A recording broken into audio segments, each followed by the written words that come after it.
Bulletin जी शुरुआत कंदासीं हिन अहम ब्रेकिंग न्यूज़ सां। इंटर बोर्ड के नतीजे में हेराफेरी जो केस दाख़िल किया वियो आहे। वॾे वज़ीर जी इंस्पेक्शन टीम की सिफारिश से बिन अॻूणनि चेयरमैन नसीर मेमण ऐं सईदुन मेमण 8 ॼणनि ते केस दाख़िल किया वियो आहे।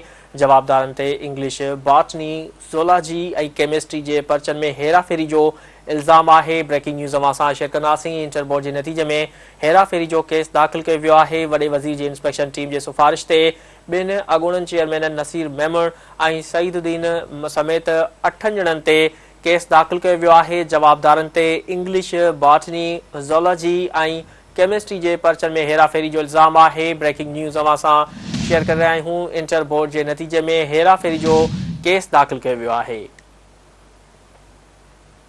वॾे वज़ीर जी इंस्पेक्शन टीम के सिफारिश से बिन अॻूणनि चेयरमैन नसीर मेमण ऐं सईदुद्दीन समेत 8 ॼणनि ते केस दाख़िल किया वियो आहे। जवाबदारनि ते इंग्लिश, बॉटनी, ज़ूलॉजी ऐं केमिस्ट्री के पर्चन में हेराफेरी जो इल्ज़ाम है।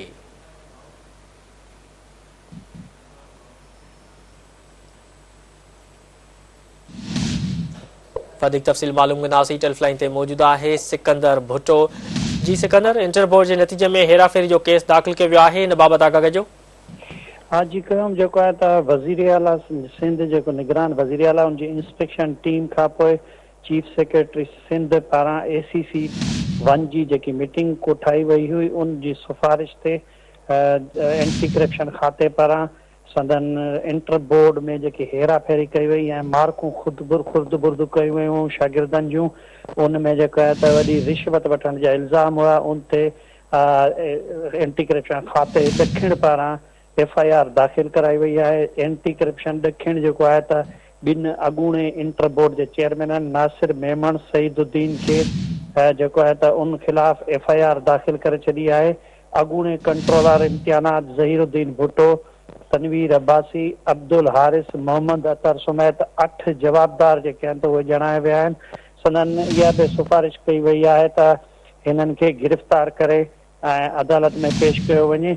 इन्हनि ते इल्ज़ाम हुयो अंग्रेजी उनका अलावा बॉटनी केमिस्ट्री जा जो पेपर हुआ उनमें इन्हनि खुर्द बुर्द कई मार्कू जो उनमें हेरा फेरी करे मुख्तलिफ शागिर्दन के पसंदीदा जो मार्कू दिनियूं हुयूं, उनमें उन जो हक़ हुयो उन हक़ मारे हुयो। अड़ी जो है वॾे वज़ीर पारा नोटिस वरितो हुयो। निगरान वॾे वज़ीर जो इंस्पेक्शन टीम के इंक्वायरी जो हुकुम दिनो, जैं जो है FIR दाखिल कराने की सिफारिश कई। चीफ सेक्रेटरी सिंध पारा ACC 2 जी मीटिंग में अड़ी मंजूरी ॾियण खां पोइ FIR दाखिल कराई वही है। जॾहिं त ज़रियनि ॿुधायो आहे त हाणे छापा लगी रहा आहिनि, पर ही जेके जवाबदार आहिनि उहे फरार आहिनि। जी